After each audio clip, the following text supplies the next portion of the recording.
What is up, wrestling fans? Here are the top 5 takes from this week's Wrestling Republic's daily broadcast. If you enjoy, please leave a like and subscribe, and make sure to check us out every day at 8 p.m. UK, 3 p.m. Eastern Time in America, and 12 p.m. Pacific. For this debut, Sami Zayn shouldn't get in one offensive move.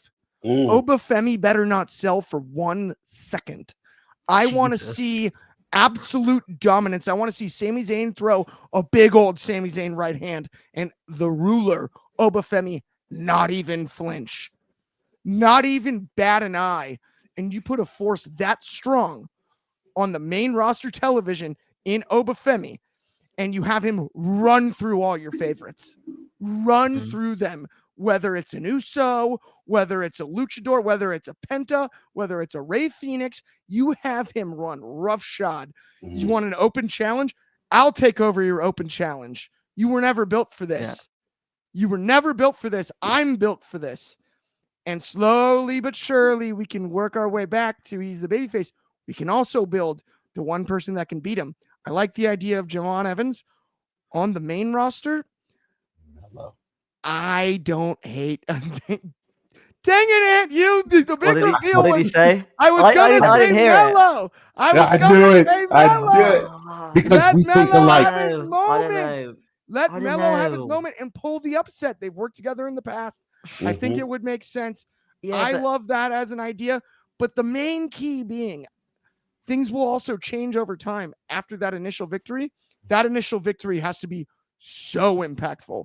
One of those debuts you never forget, where you're like, who, if you hadn't seen him on NXT and it's your first introduction to Oba Femi and you see him wrestle Sami Zayn, your reaction is not what just happened. It's who is that guy?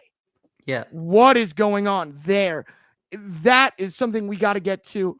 He's just gigantic. We have to answer this next question because this next one is from @the_Street Profits Club over on Instagram, who says the number of veterans in wrestling is holding back younger talents from fully getting over. And I completely and utterly agree with this.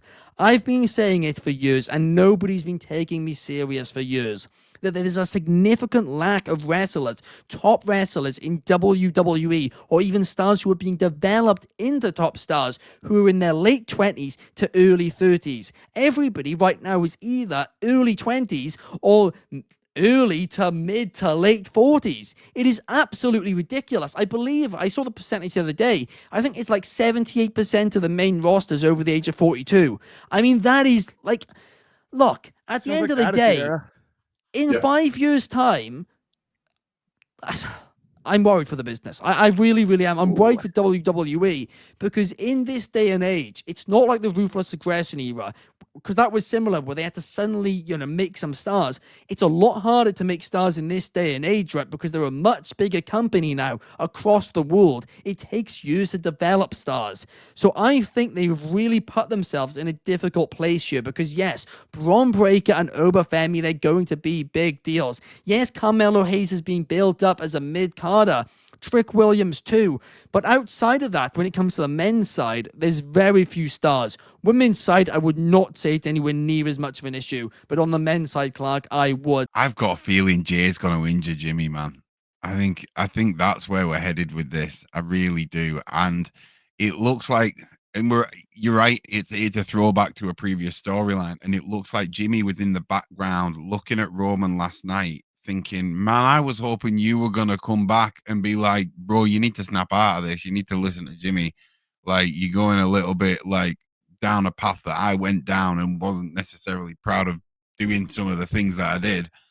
And it looks like the complete opposite of that, right? It looks like Roman's come back and he's like reaffirming all of these intrusive thoughts that Jay's having about, like when he was looking at the belt when Cody was talking to him, like turning on LA Knight, like all these things that, and it looks like, Jimmy is realizing, oh no, I'm up against two of them again. I really don't know where we go with this, but I really hope, right? So everyone's saying, make Jay the tribal chief, make Jimmy the tribal chief. Like, let's get this to a point where people are booing Jay because he's taken out Jimmy. When Jimmy comes back, he's going to get this huge, massive pop. And they always say that the best leaders are the ones that don't want to be the leader, right? So maybe that is where we head. And I don't know if we could get Jimmy to that point where he's that over, where people want him wearing the Ula Fala.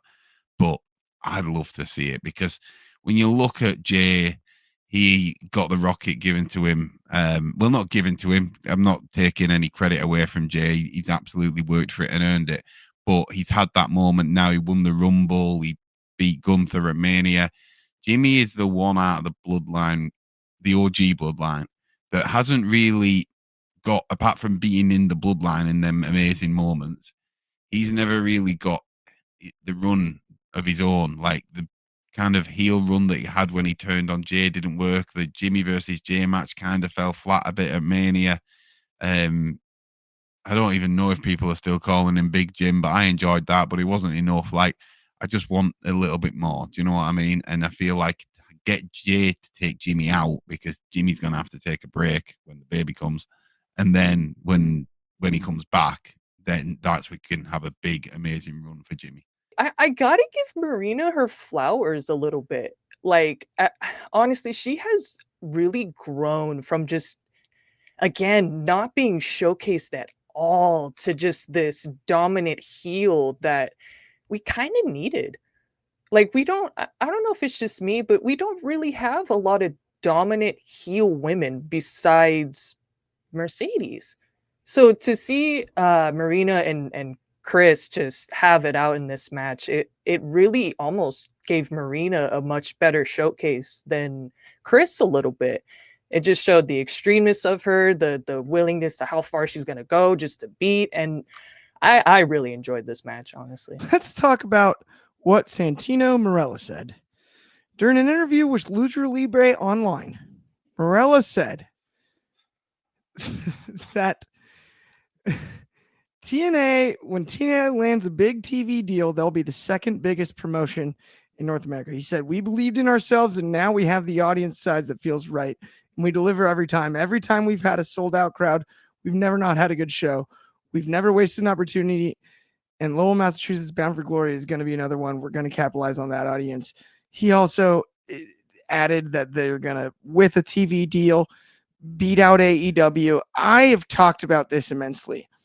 And I'm going to go ahead and go first on this one, my friends, because here's what I got to say.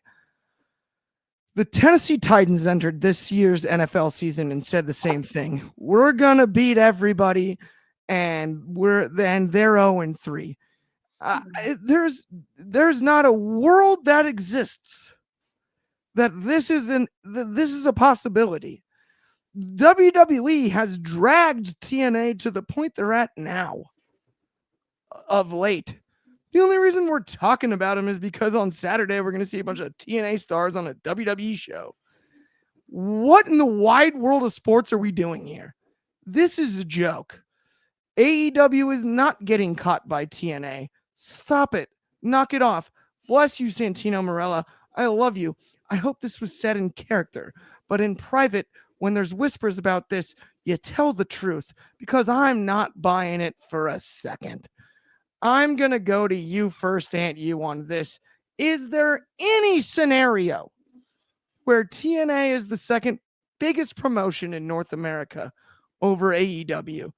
Or am I mean, maybe I'm wrong. I don't know. Am I wrong or am I right? So while you were sitting there and you were giving your opinion on it, I called my man Dr. Strange, and he looked at 15,239,342 different scenarios, and no, there's not one where it can happen. Not one.